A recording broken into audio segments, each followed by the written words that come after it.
Bueno chicos, tela con la caída que hemos visto estos últimos días en Bitcoin y en el resto de criptomonedas, ¿vale? Primero de todo os tengo que pedir disculpas por no subir un vídeo ayer o antes de ayer hablando de esta caída, porque lógicamente es algo bastante importante y de lo que tenemos que hablar, pero estaba trabajando en algo que os voy a enseñar al final de este vídeo, ¿vale?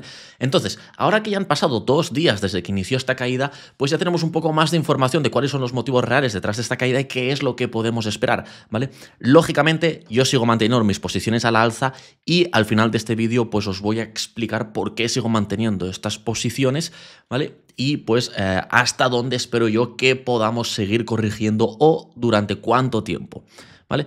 Entonces, punto número 1 y antes que nada, lógicamente esta corrección que estamos viendo aquí viene derivada de todas las tensiones geopolíticas que están escalando estos 2 últimos días entre principalmente Estados Unidos y Europa, ¿vale? Entonces, Estados Unidos lo que está intentando es posicionar, tener una posición ventajosa a nivel geopolítico y a nivel económico a la hora pues de pactar con Ucrania y con Rusia y bueno, está dejando Europa un poco de lado, pero sobre todo lo que le interesa es pactar con Rusia para intentar solventar la guerra entre Ucrania y Rusia y que Estados Unidos tenga una posición ventajosa en todo esto, ¿vale? Lógicamente, estas tensiones que están aumentando entre Estados Unidos y Europa, ¿vale? Pues ha generado todas estas caídas. Lo que inició esta caída en concreto fue el discurso de Trump en el que decía que efectivamente iban a imponer los aranceles tanto a Canadá como a México tal y como habían previsto y que no había pues ningún cambio en relación a todo eso. Eso fue lo que inició estas caídas.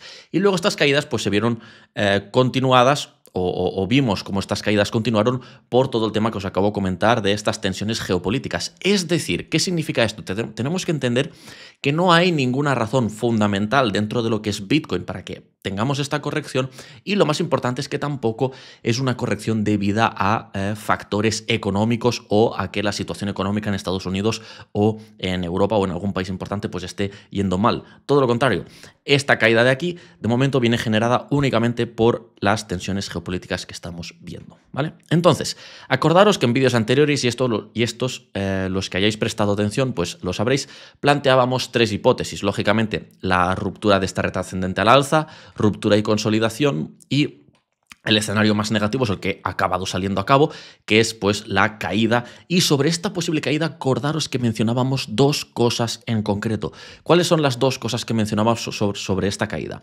Primera cosa que mencionábamos, en el caso de romper a la baja y perder estos niveles, pues que veríamos una recuperación bastante rápida exactamente como tuvimos aquí. Bien, vamos a hablar si esto es factible o si vamos a seguir corrigiendo, ¿vale? Esta es la primera cosa que os comentaba en vídeos anteriores. Segunda cosa importante que os comentaba en vídeos anteriores, yo os decía, y acordaros que este movimiento de aquí es posible, pero únicamente si teníamos alguna noticia política o económica negativa que llevara el precio de Bitcoin a la baja, que Bitcoin por sí solo no iba a bajar y efectivamente pues es lo que hemos acabado teniendo. Lógicamente, yo pongo mi dinero donde tengo mi palabra, ¿vale? Entonces, lógicamente me sigo manteniendo alcista y sigo manteniendo mis posiciones. Actualmente estamos en una ligera pérdida de $6.500 en Bitcoin y 3.300 en Ethereum, pero repito, al final de este vídeo os voy a dar todos los argumentos de por qué mantengo estas posiciones, ¿vale? Entonces, empecemos por lo técnico, ¿vale? Entonces, ¿cuáles son los escenarios a nivel técnico hablando más negativos que tenemos a la vista? Bien, bueno, pues lógicamente, ¿vale? Tenemos este doble techo que ya sabéis que yo desde el inicio no estaba muy a favor de este doble techo. De hecho, yo os decía que dudaba mucho que fuera un patrón que se fuese a llevar a cabo. Bien, pues tenemos una ruptura, no hay ninguna duda de que tenemos una ruptura de este patrón, ¿vale? ¿Cuál sería el objetivo de este doble techo? Bien, pues si cogemos del pico más alto hasta lo que sería el soporte, que ahora es actual resistencia, pues nos daría un objetivo de $72.000 aproximadamente, que coincidiría perfectamente con el máximo, estos 2 máximos de este rango de acumulación que tenemos aquí. Por lo cual, este sería un buen punto de frenada en el caso de que Bitcoin siguiera corrigiendo, que ahora vamos a hablar de esto. Yo en este punto he incrementado mis compras en spot y también la posición que tenemos en Bitcoin la he aumentado un poquitín. ¿Por qué justo en este punto? Bien, pues porque en vídeos anteriores también os mencionaba que en el hipotético caso que rompiéramos, teníamos aquí, ¿vale? Teníamos aquí una buena zona de soporte, ¿vale? Que en concreto era esta pequeña acumulación de velas de aquí, y este pequeño grupo de velas de aquí, ¿vale? Entonces, si extendemos estas dos zonas, ¿vale? Porque estos son buenos puntos de rebote, entre comillas, o de compra para un largo, básicamente es teoría de liquidez. Todo esto lo explicamos en nuestra formación gratuita, que ya sabéis que la tenéis debajo de este vídeo, ¿vale? Pero bueno, si extendemos esto de aquí, pues veis efectivamente como lo que vendría a ser el primer rebote lo hemos tenido exactamente en este punto. Por eso mismo aquí he aumentado mis compras en spot y nuestra posición en Bitcoin. Y ¿dónde sería mi segundo punto de compra, por decirlo así? Pues serían los $77.000. Y finalmente mi tercer y último punto de compra básicamente sería este máximo de aquí a los $73.000, ¿vale? Entonces, este es el escenario más negativo. ¿Se va a llevar a cabo? ¿No se va a llevar a cabo? Bien, pues se podría llevar a cabo perfectamente y tenemos que tener en cuenta que en el gráfico de futuros también tenemos un imbalance bastante importante aquí abajo, ¿vale? Que coincidiría con nuestro segundo punto de compra, ¿vale? Entonces, fijaros, aquí tenemos el primer grupo de acumulación de velas, segundo grupo de acumulación de velas, hemos comprado en el rebote del primero y justo este segundo grupo de acumulación de velas coincide con este vacío que tenemos aquí en el gráfico de futuros de Bitcoin, ¿vale? Lo mismo, ¿por qué un vacío tiende a rellenarse? Todo esto es teoría de liquidez, lo explicamos en la formación, ¿vale? Pero si esto fuera un vacío, pues el precio bajaría a rellenar este vacío y luego podríamos ver un buen rebote aquí. Entonces, desde el nivel técnico, hablando únicamente de las características técnicas que podemos ver en el gráfico, estos son los escenarios más bajistas que podemos ver. ¿Es este el pico de ciclo? Bien, pues para eso tenemos que ir a ver ciertas métricas on-chain y macroeconómicas que ahora os voy a enseñar. Pero también os quiero enseñar una cosita. Fijaros aquí con esta caída tan brusca que tuvimos, que fue la primera caída que la tuvimos pues gracias a Trump, por decirlo así, o por culpa de Trump, ¿vale? También nos dejó un vacío y fijaros cómo el precio pues subió a rellenar este vacío y luego se fue a la baja. Bien, pues con esta caída de aquí, que nos ha dejado también el precio, un pequeño vacío alrededor de los $93.000, ¿vale? Entonces también tened en cuenta esto. ¿Por qué es importante tener en cuenta este vacío? Bien, pues porque de aquí podríamos ver a lo mejor cómo el precio sube a rellenar este vacío, pero si luego estas tensiones políticas entre Europa y Estados Unidos siguen, pues el precio tranquilamente seguiría corrigiendo a la baja, ¿vale? ¿Por qué no estoy apostando yo a la baja o estoy teniendo shorts si estamos hablando de posibles escenarios bajistas? Bien, pues porque los posibles escenarios bajistas yo los veo únicamente en el inmediato corto plazo. Y yo en Bitcoin esta posición la tengo más bien al mediano plazo con la intención de salir aproximadamente, que ya sabéis que lo que intentamos aquí es salir en el pico de este ciclo, ¿vale? Por lo cual, lo que ocurre en el inmediato corto plazo me da un poco igual. Si Bitcoin sigue cayendo, mejor para mí porque me permite acumular más Bitcoins a precios más bajos, ¿vale? Entonces, esto es lo negativo que tenemos en el inmediato corto plazo, ¿vale? ¿Qué tenemos o cuáles son los escenarios alcistas? Vamos a hablar ahora de los escenarios alcistas, chicos, porque esto es bastante importante. Hay bastantes personas, ya en Twitter y en todas partes, pues que están hablando de algo que yo os mencioné ya hace un tiempo. Vamos a verlo en temporalidad de 12 horas, que lo vamos a ver. Y aquí os voy a confesar dónde yo me equivoqué. ¿Qué es lo que parece ser? Que tenemos aquí un proceso de acumulación de Wyckoff, exactamente como el que veíamos aquí abajo. Y fijaros, para esto vamos a nuestro querido gráfico que os estuve enseñando al inicio de este canal y gracias a este patrón pues hicimos los $46.000 de beneficio. Fijaros, esto es un proceso de acumulación de Wyckoff de libro, cumple todas las fases y todos los procesos. Tenemos la primera fase de parada donde vemos estos máximos ascendentes y el típico patrón de agotamiento de tendencia con movimientos impulsivos cada vez menos fuertes. Segunda fase es una fase de acumulación.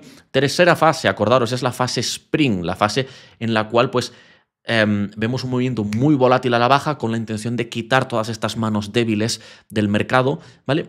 Finalmente, cuarta fase, el precio va de la parte de abajo a la parte de arriba. Si la fase Spring ha tenido efecto, ¿vale? Si esta fase ha tenido su efecto positivo, pues luego el precio se va para el alza y luego ya vemos en la última fase de todas cómo el precio sube. Bien, pues ¿qué parece ser que estamos teniendo aquí? ¿Vale? Parece ser que tenemos un pequeñito proceso de acumulación de Wyckoff. ¿Y dónde estaba yo equivocado? Porque las cosas hay que admitirlas. Pues yo estaba equivocado en creer que esto era la fase Spring y por lo que parece ser, este podría ser la fase Spring. Y digo podría ser, ¿vale? Porque lógicamente si el precio sigue cayendo, pues entonces sí que ya podemos descartar esto como un proceso de acumulación, ¿vale? ¿Qué es lo que necesitamos ver para confirmar esto como un proceso de acumulación? Bien, pues tendríamos que ir a la temporalidad semanal ¿vale? Y lo que tendríamos que ver es esta vela semanal que cierre por encima de los $90.000 aproximadamente. Si cierra por encima de los 90.000, 92.000, sería bastante positivo y podríamos confirmar esto como un pequeño proceso de acumulación, ¿vale? Ahora bien, en el caso que no y que el precio corrija, pues simplemente lo que tendríamos es una corrección, ¿vale? Entonces, ¿estáis todos de acuerdo que, por ejemplo, en este proceso de acumulación de aquí, que fue un proceso de 8 meses, tuvimos correcciones, pero realmente esto lo clasificamos como un rango de acumulación, ¿vale? Es decir, el precio estuvo lateral, ¿vale? Entonces, aquí tenemos dos posibilidades. O tendremos de aquí también un pequeño rango de acumulación y luego el precio se irá al alza, o tendremos una corrección. Corrección como las que vimos en ciclos anteriores, ¿vale? Fijaros, vamos a ver esto en escala logarítmica para analizar bien todo lo que ha ocurrido en ciclos anteriores. Y fijaros, en ciclos anteriores, por ejemplo, este es el ciclo anterior, tuvimos aquí correcciones. Fijaros, esta en concreto fue una corrección del 31%. ¿Vale? Esta corrección de aquí fue una corrección del 26%, ¿vale? Y fijaros, esto fue bear market, aquí tenemos el bull cycle, ¿vale? El bull market de 2017. Fijaros, aquí tuvimos una corrección de un 38%, ¿vale? Fijaros cómo el precio luego siguió subiendo tranquilamente. Tenemos otra corrección del 40%, ¿vale? Y aquí tenemos otra corrección del 29%, ¿vale? Entonces, estos son correcciones, no vemos aquí ningún rango de acumulación. ¿Y por qué en este ciclo estamos viendo un poco este cambio de paradigma, ¿no? Es decir, fijaros en este ciclo, como tuvimos una subida, pues bastante bien continuada, con correcciones del 20, 30, incluso 40% a lo largo de este bull cycle. En el ciclo anterior, en el ciclo de 2020-2021, pues más o menos lo mismo. El precio fue bastante seguido al alza, con pequeñas correcciones puntuales, pero en este ciclo, ¿qué estamos viendo? Estamos viendo un poco un patrón diferente. Fijaros que tenemos una subida, rango de acumulación. Tenemos una subida, pequeño rango de acumulación. Tenemos otra subida, otro mega rango de acumulación. Tenemos otra subida y de momento esto lo catalogamos como consolidación. ¿Por qué? Bueno, tened en cuenta que también este ciclo es diferente porque aquí realmente tenemos grandes instituciones en juego, ¿vale? Es decir, en el ciclo anterior empezamos a tener pues ciertas instituciones que entraban dentro de este mundo, ¿vale? Como MicroStrategy y algunas otras, pero realmente las grandes de verdad, donde han entrado en juego es en este ciclo con la aprobación de los ETFs y todas estas historias. Y esto lo hemos explicado numerosas veces. Lo que definen estos rangos de acumulación es cómo las grandes instituciones acumulan capital dentro de un activo en concreto, ¿vale? Por eso mismo, en este ciclo no estamos viendo correcciones bruscas y puntuales como veíamos en ciclos anteriores, porque fijaros, en ciclos anteriores tuvimos este tipo de correcciones, pero en cuestión de 28 días, en un mes, el precio ya volvía a estar casi formando nuevos máximos, ¿no? Y en este ciclo todo lo contrario, lo que estamos viendo es, no vemos correcciones tan pronunciadas, pero sí que vemos estos rangos de acumulación. Bien, pues esto tiene todo el sentido del mundo, porque en este ciclo pues tenemos a BlackRock, el resto de ETFs, el resto de instituciones e inclusive los estados, ¿vale? Aquí vemos otro patrón que se cumple bastante, ¿vale? Fijaros, ¿vale? Como aquí tenemos este rango de acumulación, formamos un mínimo de golpe y el precio sube. Pequeño rango de acumulación, formamos un mínimo puntual y el precio sube, ¿vale? Fijaros aquí, pequeño rango de acumulación, mínimo puntual y el precio sube. Entonces, de momento estamos replicando todos estos patrones de aquí. Por eso mismo yo me sigo manteniendo alcista, ¿vale? ¿Cuáles son las otras cosas que me hacen mantenerme a mí alcista? Bien, primero de todo vamos a echarle un vistazo al RSI y vamos a echarle un vistazo en temporalidad diaria, ¿vale? Porque fijaros, el precio de Bitcoin ha corregido bastante, ¿vale? No sé si hemos analizado o no hemos analizado esta caída, pero es una caída de un 24%, ¿vale? De momento, es decir que es una caída que está completamente en norma en lo que estamos acostumbrados a ver en ciclos anteriores, pero fijaros, el RSI se encuentra completamente bajado hasta el nivel 24, ¿vale? Es decir, que está completamente infravalorado. ¿Cuándo fue la última vez que el RSI se encontraba en estos niveles? Fijaros, en este punto de aquí y en estos puntos de aquí, señalando muy buenos puntos de compra en temporalidad diaria. Seguimos. ¿Cuándo fue la última vez que vimos el RSI en estos niveles? Fijaros aquí, el RSI bajó en estos niveles, el precio de Bitcoin consolidó un poco y luego subimos al alza. Lo mismo en este punto, fijaros cómo marcó buenos puntos de compra, lo mismo aquí, ¿vale? Y aquí ya estábamos en el bear market, ¿vale? Por lo cual nos tenemos que centrar de momento en el bull market. ¿Por qué me sigo colocando yo en el escenario alcista? Es decir, oye, ¿podría ser este el pico de este ciclo? Pues efectivamente podría ser el pico de este ciclo porque nadie tiene una bola de cristal, ¿vale? Pero yo me sigo manteniendo en el escenario alcista por varios motivos. Punto número 1, teorías de ciclo del precio de Bitcoin. De momento, Bitcoin sigue respetando todos esos patrones y seguimos dentro de estas teorías de ciclo de 4 años, ¿vale? Pero es que encima tenemos ciertas métricas macroeconómicas, por decirlo así, que están a favor de todo esto. Y como ya lo sabéis, una de ellas es la liquidez global. Hemos demostrado en numerosas ocasiones este efecto retrasado de 70 días en la liquidez global, ¿vale? Y fijaros cómo la liquidez global ha empezado a subir, ¿vale? Aquí tuvimos la caída en la liquidez global, justo 77 días más tarde Bitcoin empezó a lateralizar. Ahora tenemos la liquidez global subiendo, pues ¿cuándo podríamos esperar que Bitcoin empiece a subir? Bien, pues si pongo el cursor aquí en el mínimo, es decir, justo antes de que subiera esta liquidez global y lo arrastramos un total de 75 días, por poner una media, fijaros que aproximadamente podríamos esperar que Bitcoin siga corrigiendo o lateralizando, ¿vale? Repito, ya sabéis, estos son los dos escenarios negativos que yo veo. O seguimos corrigiendo hasta los niveles que os he mencionado, que sería este máximo de aquí el escenario más negativo que veo yo, y esto sería una caída de un 30%, o tenemos una recuperación rápida, confirmamos este patrón de acumulación de Wyckoff y luego consolidamos un poco más, pues hasta, hemos dicho hasta el 30 de marzo, hasta finales de marzo. ¿Por qué 70 días? Chicos, lo hemos demostrado en numerosas ocasiones. Fijaros, pico de liquidez global, pico de Bitcoin lo tenemos aquí, si ponemos el cursor encima, 79 días.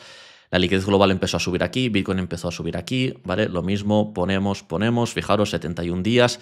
La liquidez global hizo el pico aquí, empezó a consolidar y Bitcoin empezó a consolidar. En concreto, fijaros, de este pico al pico de Bitcoin empezó a consolidar 73 días más tarde, ¿vale? Entonces, ya os he demostrado también en numerosas ocasiones y sigo teniendo este gráfico aquí, no sé por qué no lo elimino, ¿vale? Pero ya os he demostrado que Bitcoin no solo es un activo altamente sensible a la liquidez global, sino que es el activo más sensible a la liquidez global, ¿vale? Hablando de liquidez global, este es el gráfico del M2. El M2 es la liquidez global que se conforma por los principales bancos centrales, ¿vale? Los más importantes del mundo. Japón, Europa, la Fed y el cuarto no me acuerdo cuál es. Pero si vamos a ver ciertas métricas curiosas, fijaros, ¿vale? El gráfico M1 de la liquidez global en China, fijaros el spike que hemos tenido a la alza. Es decir, esto es una santísima barbaridad, ¿vale? Volvemos a nuestro gráfico de Bitcoin y ahora ya os quiero enseñar otra cosa bastante positiva para Bitcoin, ¿vale? De hecho, y esto os lo voy a enseñar en el gráfico, en nuestro gráfico logarítmico, ¿vale? Vamos a ponerlo en escala logarítmica, vamos a ir en temporalidad semanal y fijaros. Aquí tengo algo escondido que es el balance sheet de la Fed. ¿Vale? ¿Qué es el balance sheet de la Fed? Es decir, los activos que poseen la Fed. Esto lo he explicado en numerosas ocasiones también, que un banco central solo puede hacer dos cosas realmente. ¿Vale? La tarea de un banco central parece muy complicada, lo es, pero realmente solo pueden hacer dos cosas. O toman políticas monetarias expansivas, que a largo plazo genera inflación, o toman políticas monetarias restrictivas para combatir esa inflación, pero al mismo tiempo eso puede estancar un poco una economía, ¿no? Entonces, ¿cuál es la definición de, en inglés se dice quantitative easing, QE, que sería políticas monetarias expansivas, y QT, quantitative tightening, son políticas monetarias pues restrictivas, ¿no? Hay que apretar el cinturón, por decirlo así. Entonces, vemos que aquí la Reserva Federal pues, ha ido disminuyendo su balance sheet desde los 9 trillones hasta los 7 trillones. Fijaros, en esta escala tenemos la escala de este lado, ¿vale? Hasta los 6,7 trillones de dólares. Y entonces esto es la definición de lo que es políticas monetarias restrictivas, quantitative tightening, ¿vale? Y esto, hemos hablado en numerosas ocasiones de esto porque la Reserva Federal de Estados Unidos, la Fed, ya ha mencionado en numerosas ocasiones que más o menos plantean acabar con esto de las políticas monetarias restrictivas, con el quantitative tightening, aproximadamente en Q2 de 2025, ¿vale? Entonces, también han dicho que esta fecha pues, la pueden mover en función de cómo evolucione la economía americana y, lógicamente, pues, si sube la inflación o aumenta el desempleo, pues tendrían que alejar un poco esta fecha, ¿no? Pero en el momento que la Fed deje de tomar estas políticas monetarias restrictivas, esto daría camino de sobras a Bitcoin para subir. Entonces, tenemos la liquidez global que está subiendo, ¿vale? Tenemos la Reserva Federal que ya ha dicho que aproximadamente en Q2 de 2025, que Q2 de 2025 lo tenemos a la vuelta de la esquina, va a acabar con las políticas monetarias restrictivas y esto le daría camino a Bitcoin para subir al alza. Parece ser que las tensiones geopolíticas Y el tema de la guerra entre Rusia y Ucrania va a llegar a su fin en las próximas semanas. Y digo parece ser porque habrá que ver cómo evoluciona todo esto, ¿vale? Pero en el caso de que veamos, o cada vez parece ser que estamos más cerca del fin de esta guerra, parece ser que Trump pues, está llegando a los acuerdos que él quiere llegar, tanto con países de la Unión Europea como con Rusia. Tenemos el tema de la liquidez global que está aumentando y tenemos la Reserva Federal que ya ha mencionado que aproximadamente en Q2, es decir, aquí a la vuelta de la esquina, manejar de tomar estas políticas monetarias restrictivas, esto le daría camino de sobras a Bitcoin para subir. Y según la teoría de ciclo, pues fijaros si tenemos tiempo de sobras, porque el pico de este ciclo ya sabéis que nosotros aproximadamente lo calculamos en esta franja verde. Lógicamente puede ser antes, lógicamente también puede ser después, pero estadísticamente hablando es más probable que sea en esta franja verde de aquí, es decir, que tendríamos hasta octubre de 2025, ¿vale? Y fijaros aquí como podemos ver un poco lo mismo, ¿vale? Fijaros aquí la Reserva Federal tenía políticas monetarias más bien restrictivas y cuando dejó de tomar estas políticas monetarias restrictivas aumentaron un poco, Bitcoin siguió lateralizando un poco, pero en el momento que empezaron a tomar políticas monetarias pues expansivas, quantitative easing, pudimos ver cómo el precio de Bitcoin subió tranquilamente, ¿vale? Luego tuvimos el bear market un poco alineado con el cambio de estas políticas monetarias en Estados Unidos y fijaros pues cómo el precio ha ido subiendo aún que la Fed sigue manteniendo estas políticas monetarias restrictivas. Bien, pues repito, cuando vemos que este gráfico cambie de sentido, esto será muy, muy positivo para Bitcoin. Y estos son los principales motivos por los cuales yo sigo apuntando al alza y me sigo manteniendo alcista. Lógicamente, como cualquier persona, me puedo equivocar, pero sinceramente y desde mi punto de vista, creo que tenemos muchos más factores alcistas que bajistas. Los factores bajistas es lo que os he dicho al inicio de este vídeo, los tenemos en el inmediato corto plazo, ¿vale? Entonces, este es el motivo por el cual mantengo mis posiciones. He añadido más capital, ¿vale? No sé si os acordáis, era una posición de $45.000, ahora es una posición de 55, lógicamente voy añadiendo progresivamente, ¿vale? Y la de Ethereum, pues de momento la he dejado tal cual, con 4,6 Ethereums. Y como os digo, pues en el caso de corregir, vamos a añadir más capital sin ningún problema, ¿vale? Entonces, chicos, esto es más o menos todo lo que yo os quería enseñar. Ya sabéis que otra cosa a la que tenemos que prestar atención, que también sería un buen indicador, sería el tema del oro, que si empezamos a ver correcciones en el oro, pues también sería positivo para Bitcoin, ¿vale? Pero bueno, habrá que ver un poco cómo evoluciona el tema del oro, ¿vale? Entonces, ciertas métricas económicas que se han publicado hoy en Estados Unidos que hay que tener en cuenta. El Producto Interior Bruto se ha publicado exactamente como esperado, un 2,3%, ¿vale? Por lo cual esto no afecta en el mercado, ¿vale? Initial Jobless Claims, esto se ha publicado ligeramente más alto de lo esperado y esto lógicamente es negativo, es decir, las aplicaciones al paro han salido más altas de lo esperado, pero si vamos a ver un poco la evolución de este gráfico en el último año, pues fijaros este repunte a la alza que acabamos de tener ahora, ¿vale? Que puede asustar un poco, pero en general pues veis que en el último año esto ha sido una métrica bastante estable, ¿vale? Y si lo vemos en los dos últimos años, pues más o menos igual, ¿vale? Entonces, esta publicación que hemos tenido hoy podría afectar al precio de Bitcoin, ¿vale? Pero si vamos a nuestro precio de Bitcoin en el corto plazo, pues de momento vemos cómo parece ser que seguimos teniendo esta corrección, ¿vale? Si vamos en una hora, pues vamos a ver aquí una pequeña corrección debido a estas noticias de aquí, ¿vale? Pero el día importante realmente es mañana, viernes, donde se publican datos inflacionarios en Estados Unidos. Tenemos el Core PCI, ¿vale? Que son datos inflacionarios en Estados Unidos. El resultado esperado es un 2,6. Veremos pues qué es el resultado que obtenemos y qué efecto van a tener estas políticas de Trump en la economía americana, ¿vale? Entonces, chicos, esto es todo a lo que le estoy prestando yo un ojo estos días, ¿vale? Y ya para acabar, antes de nada, pues os voy a enseñar lo que he publicado en Twitter estos últimos días, ¿vale? Punto número 1.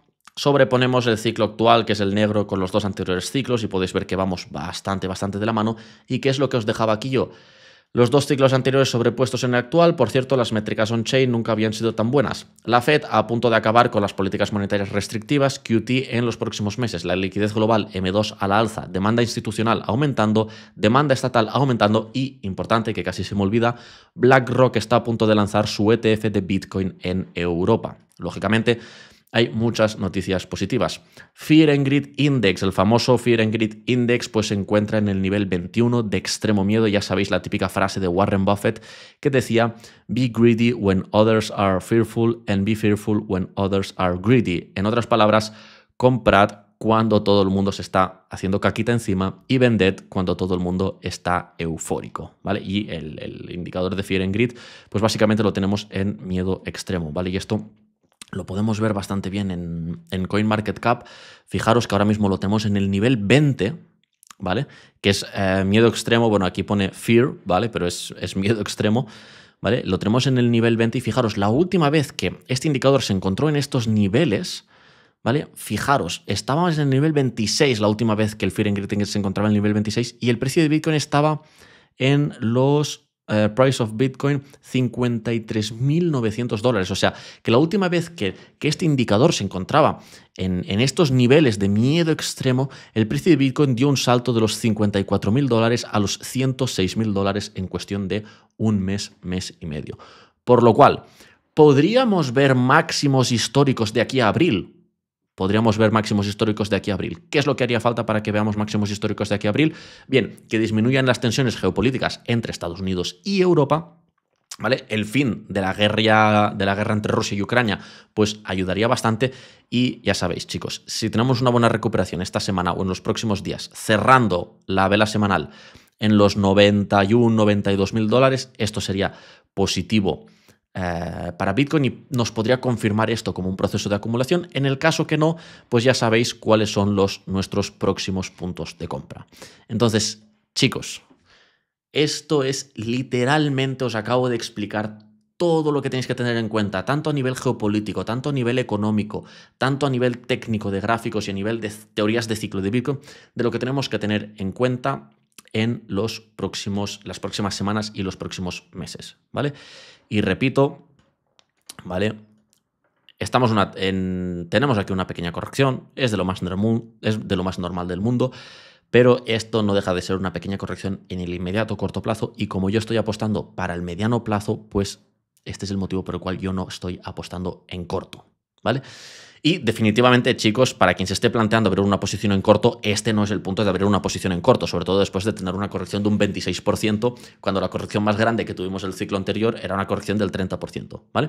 Por lo cual, este no es el punto de abrir una posición en corto, este es el punto de comprar en spot o de abrir posiciones apalancadas en exchange como Quanfury o Bybit. Y, sobre todo, chicos, si no tenéis experiencia con el mundo del trading, no recomiendo que utilicéis el apalancamiento, ¿vale?